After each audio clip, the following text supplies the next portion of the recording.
இப்போ இந்த பிசுரையும் கட் பண்ணி எடுத்துடலாம். ஓகேவா? ஸோ வந்து இப்போ பாருங்க, இது இப்படி எடுக்கிறப்போ எல்லா ராங் சைடும் அடியில் போயிடும். ஸோ நமக்கு பீஸ் வந்து லென்த் வைஸ் அண்டு கரெக்டாக அந்த பிசுர் வந்து உள்பக்கமாக போயிடும். ஓகேவா? அவ்வளோதான். அடுத்தது நமக்கு எப்பவுமே பயாஸ் வந்து எக்ஸஸாக இருந்துச்சுன்னா ப்ராப்ளம் இல்லை, கம்மியாக இருந்துச்சுன்னா மறுபடியும் நம்ம அதை பிரித்து தைக்கிற மாதிரி இருக்கும். ஸோ அதனால முதலே வந்து தைக்கும் போதே எக்ஸஸாக வந்து தச்சு எடுத்துருங்க.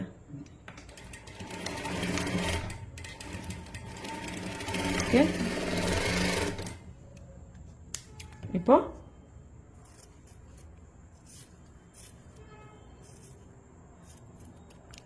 கட் பண்ணி எடுத்துக்கலாம்.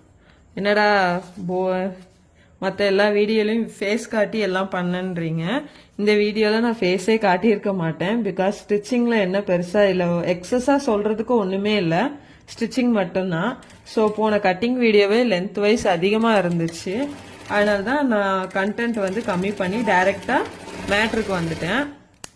என்ன கண்டென்ட்டோ அதுதான், சரிங்களா? ஸோ மேட்ரு எது முக்கியன்றது தான் இப்போ நம்ம பார்க்கணும்.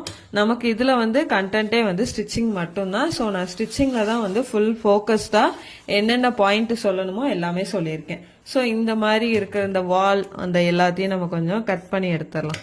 ஓகேவா? ஸோ எல்லாமே நான் எடுத்துட்டேன். பீஸ் வந்து பாருங்க நிறைய எடுத்திருக்கேன். வேண்டான்னா நம்ம லாஸ்ட்டாக கட் பண்ணிக்கலாம், ப்ராப்ளம் இல்லை. இப்போ நான் ஸ்லீவ் எடுத்துக்கிறேன்.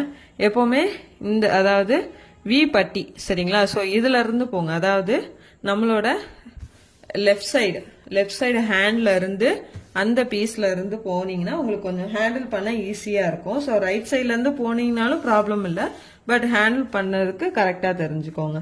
இப்போ இந்த பீஸ் இருக்குல்ல, ஸ்டார்டிங் இப்படி வைக்கிறோம்ல, இதை வந்து ஒரு 1/2 இன்ச் வெளியில வச்சு அதை இப்படி ஃபோல்ட் பண்ணிக்கோங்க. ஃபோல்ட் பண்ணி 1/2 இன்ச் நம்ம வந்து கொடுத்துருக்கோம்ல,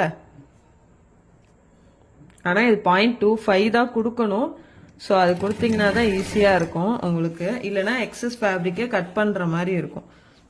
நான் எப்பவுமே என்ன பண்ணுவேன், இந்த ப்ரெஷர் ஃபுட் இருக்குல்ல, அதாவது இந்த நீடில் டு இந்த ஹோல் வரைக்கும் ஒரு ஃபுட் இருக்குல்ல, இந்த எட்ஜ் வரைக்கும் தான் நான் கவுண்ட் பண்ணி ஸ்டிச் பண்ணுவேன். அப்பதான் எக்ஸஸ் ஃபேப்ரிக் எல்லாம் நம்ம கட் பண்ணாம டக்கு டக்குன்னு ஃபினிஷ் பண்ணிட்டு போயிட்டே இருக்கலாம்.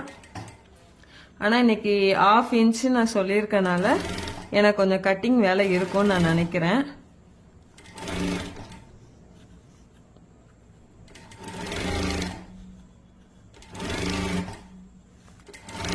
நெக் ரொம்ப முக்கியம். ஸோ ஃபினிஷிங் வந்து ஸ்லோவாக தான் நான்